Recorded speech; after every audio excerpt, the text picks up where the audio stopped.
Hi viewers, welcome to our channel. ప్రస్తుతం మనతో పాటు దాము భారతి గారు సీనియర్ జర్నలిస్ట్ ఉన్నారు. వారితో ఒకసారి మాట్లాడదాం. నమస్కారం సార్. నమస్తే. సార్, పోసాన్ని జైల్లోనే చంపించేందుకు లేకుంటే జైల్లోనే జీవితాంతం ఉండేలా ప్రయత్నాలు చేస్తున్నారు పవన్ కళ్యాణ్ గారు అండ్ లోకేష్ గారు అని చెప్పేసి వైసీపీ వాళ్ళు అయితే పెద్ద ఎత్తున ప్రచారం చేస్తున్నారు సార్ వాళ్ళ సోషల్ మీడియా ద్వారా. అసలు పోసాని విషయంలో ఏం జరుగుతుంది? మరి నిజంగా పవన్ కళ్యాణ్ గారు, లోకేష్ గారు ఇటువంటి ప్రయత్నాలు చేస్తారంటారా ఆయన విషయంలో? మరి మీరేం చెప్తారు సార్ దీనికి సంబంధించి? అంటే వాళ్ళేమి హత్యకు ప్లాన్ చేస్తున్నారు అని ఇంకోటి కాదు, కానీ పోసాన్ని పర్మనెంట్ గా జైల్లో ఉంచే కార్యక్రమం చేస్తున్నారు. సో దానివల్ల ఏమవుతుందంటే పోసానికి ఆల్రెడీ 60 ఏళ్ళు దాటింది. ఆయనకి ఆల్రెడీ హార్ట్ సర్జరీ జరిగింది. ఇప్పుడు ఆయన సబ్ జైలు లాంటి జైళ్ళల్లో కానీ ఉంటే, సబ్ జైళ్ళల్లో ఏమంటే చాలా ఘోరంగా ఉంటాయి కండిషన్లు. మినిమం రిక్వైర్మెంట్స్ ఒక మనిషికి ఉండాల్సినవి ఏవి ఉండవు అందులో. సో ఇలాంటి వ్యక్తులు అక్కడ ఉండడం చాలా కష్టమవుతుంది. పైగా మీడియా విపరీతంగా ఆయనకి ఏమన్నా హెల్త్ ఇష్యూస్ అన్నా కూడా దాని డ్రామాగా చెప్తున్నారు. 66 ఏళ్ళ మనిషి, ఆల్రెడీ ఒక హార్ట్ సర్జరీ అయిన వ్యక్తి కి హెల్త్ ఇష్యూస్ అనేవి వెరీ కామన్. సో అలాగా ఆయన్ని కేసుల మీద కేసులు పెట్టి పీటీ వారెంట్ అంటే ఇప్పుడు ఏమైందంటే ఈయన అన్నమయ్య జిల్లాలో ఒక కేసు పెట్టారు. సో ఆ కేసులో అరెస్ట్ చేశారు. దీని తర్వాత ఇప్పటి వరకు 17 కేసులు నమోదైనట్టుగా పొన్నవల్ సుధాకర్ రెడ్డి చెప్పాడు.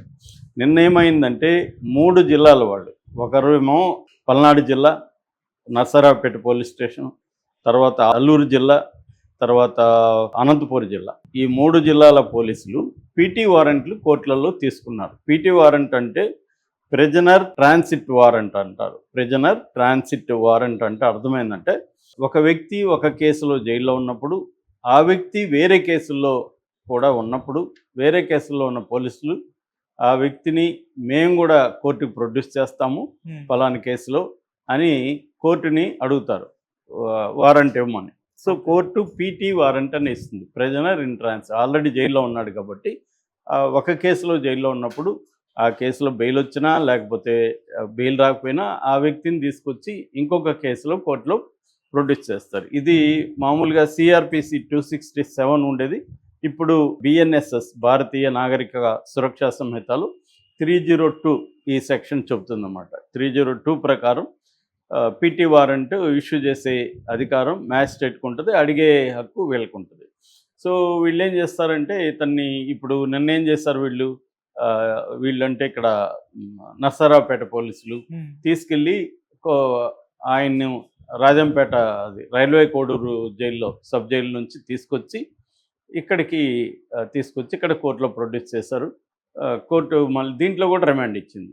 అంటే ఇప్పుడు అక్కడ బెయిల్ వచ్చినా ఆల్రెడీ మళ్ళీ రిమాండ్ ఉంది కాబట్టి ఆయనకి బెయిల్ వచ్చినట్టు కాదు. అంటే ఇలాగా వరుసగా 17 కేసులు పెట్టుకుంటా వెళ్తే ఆయనకి బెయిల్ ఎప్పుడు వస్తాయి? 17 కేసుల్లో కనీసం ఒక కేసులో బెయిల్ రావాలంటే నెల పట్టిన 17 కేసుల్లో 17 నెలలు పడుతుంది. మళ్ళీ కేసులు పెట్టడానికి గ్యారంటీ లేదు. సో అంటే 2-3 ఏళ్ళు మినిమం ఆయన్ని ఇలాగా సబ్ జైళ్ళల్లో ఉంచితే ఖచ్చితంగా ఆయన ఆరోగ్యం క్షీణిస్తుంది గ్యారంటీగా. దాంతో ఆయన ఇండైరెక్ట్గా చావు వైపుగా తీసుకెళ్తున్నట్టుగా మనకు అర్థమవుతుంది. ఇప్పుడు సాయిబాబా దాదాపు 95% వికలాంగుడు, 10 ఏళ్ళు సింగిల్ సెల్లో ఉండడం వల్ల ఆయన ఆరోగ్యం క్షీణించి బయటకు వచ్చిన 1 ఇయర్ లోపల ఆయన చనిపోయారు. సో చాలాసార్లు ఏంటంటే ఖైదీల్ని అదేదంటారు కదా, పొమ్మన లేక పొగబెట్టినట్టుగా ఇండైరెక్ట్గా వాళ్ళని వేధించి చేయాలి.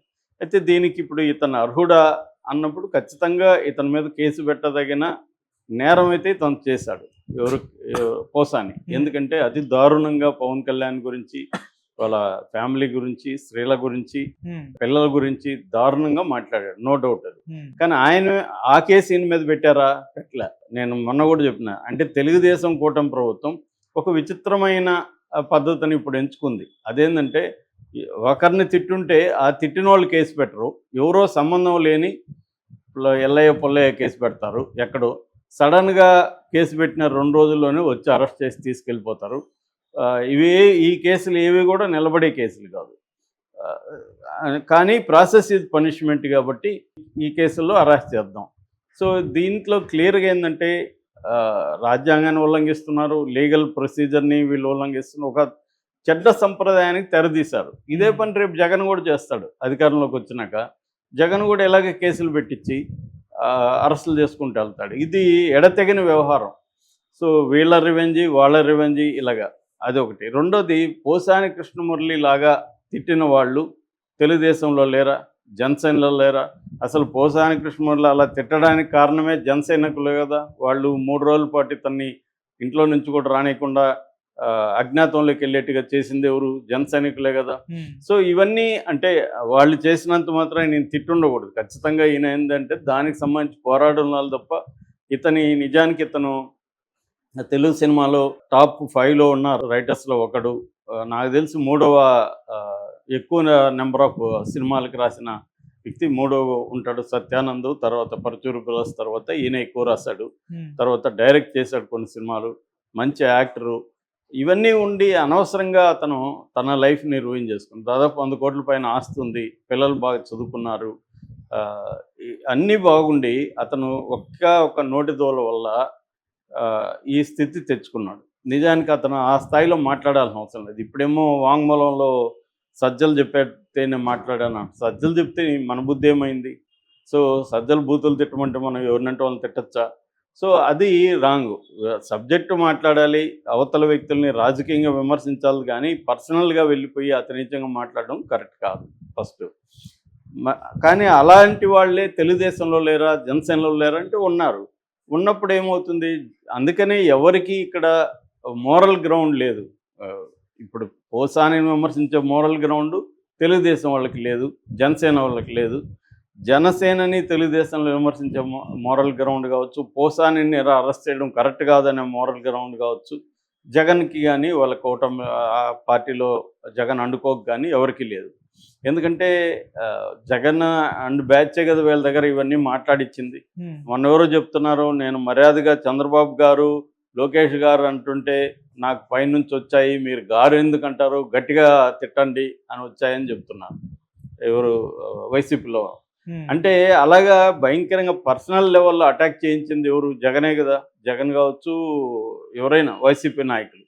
సో అట్లాగే తెలుగుదేశం నుంచి కూడా అట్లాగే అటాక్ చేశారు. ఇప్పుడున్న స్పీకర్, డిప్యూటీ స్పీకర్ కూడా జగన్ని ఎలా మాట్లాడారో మనం అప్పుడు చూసాం. ఇప్పుడు కూడా వీడియోలు ఉన్నాయి. అంటే వీడియోలు ఉన్న కాలంలోనే ఇలా రెచ్చిపోయి మాట్లాడుతున్నారు. సో ఇది అన్ని అక్రాస్ ద పార్టీస్ ఇదే బూతుల పంచాంగం, ఇదే వ్యక్తిగత దాడులు అనేవి అందరూ చేస్తున్నారు. అధికారంలో ఉన్నప్పుడు ప్రతీకారం తీర్చుకుంటున్నారు తప్ప ఎవరికి బేసిక్గా ఎసెన్స్లో మాత్రం ఏ పార్టీకి కూడా ఈ విషయంలో తేడా లేదు. అన్ని పార్టీలు డిగ్రీస్లో కొద్దిగా అటు ఇటు ఉండొచ్చు తప్ప అన్ని పార్టీలు ఇదే చేస్తున్నారు. ఇదే పర్సనల్ అటాక్స్ చేస్తున్నారు. సోషల్ మీడియానే కాదు, మెయిన్ స్ట్రీమ్ మీడియాలో కూడా కూర్చొని పెట్టి ఇలాగే చేస్తున్నారు, వాళ్ళ దగ్గర మాట్లాడిస్తున్నారు. సో ఇది సరైనది కాదు. యాక్చువల్గా ఇదేంటంటే ఇది ఏ రకంగానూ సామాన్య ప్రజలకు ఉపయోగపడేది కాదు. వీళ్ళ రివెంజ్ స్టోరీలు. అసలు రెడ్ బుక్ అనేదే రాజ్యాంగ వ్యతిరేకమైన వ్యవహారం. అంటే నేను కొంతమంది పేర్లు రాసుకొని వాళ్ళను హింసిస్తానని.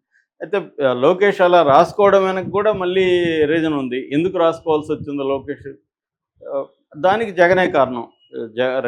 లోకేష్ రెడ్ బుక్కి కారణం ఎవరు? మళ్ళీ జగనే కదా. ఎందుకంటే జగన్ వీళ్ళని అరెస్ట్ చేయించి కొంతమంది బ్యూరోక్రాట్స్, పోలీసుల ద్వారా కూటమిలో ఉన్న నాయకులు కావచ్చు, కార్యకర్తలు కావచ్చు అరెస్ట్ చేయించడం వల్లే లోకేష్ పేర్లు రాసుకోవాల్సి వచ్చింది. ఇప్పుడు కనీసం లోకేష్ కానీ వీళ్ళు కానీ మేము జగన్ లాగా చెయ్యం, మేము డిఫరెంట్గా చేస్తాం అని కానీ నిరూపించగలిగితే ఇక్కడికి ఫుల్ స్టాప్ పెట్టచ్చు. కానీ వీళ్ళు మేము ఇంకా ఎక్కువ చేస్తాం, మేము ఇంకా ఘోరంగా చేస్తాం అని వీళ్ళు డిసైడ్ అయ్యి చేస్తుంటే జగన్ ఇంకా ఎక్కువ చేస్తాడు కదా మళ్ళీ.